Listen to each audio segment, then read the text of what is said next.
Okay, I want to move on now to a new regime that from April 2017 is going to sit alongside the existing regime for inheritance tax. So I've already spoken about the ordinary nil rate band, which can be a double nil rate band for husband and wife in certain circumstances. This new regime that's being introduced is called the residential nil rate band, and it's going to be applied as well as the ordinary nil rate bands. It's going to apply if you have somebody who leaves residential property down to children, grandchildren, adopted children, stepchildren, but effectively direct descendants.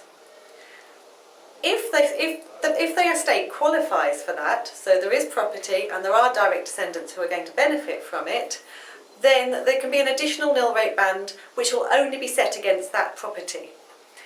The rates of that are going to come in a staggered way. So to start off with, it's going to come in at an extra £100,000 per estate, and then it's going to go up in increments until April 2020, when it will come in full force at £175,000.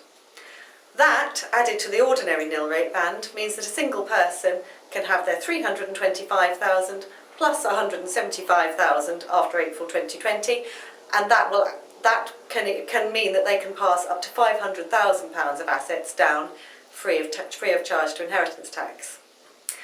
Again, there are provisions for spouses. So if you have a husband and wife, and one of them dies, so the husband dies and leaves everything to the wife, he's not using his residential nil rate band because he's not leaving property down to direct descendants.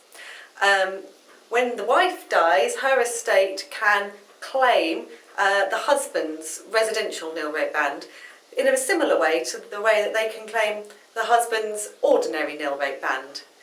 However, the difference there is that the ordinary nil rate band will be claimed at the rate in force at the time the wife dies.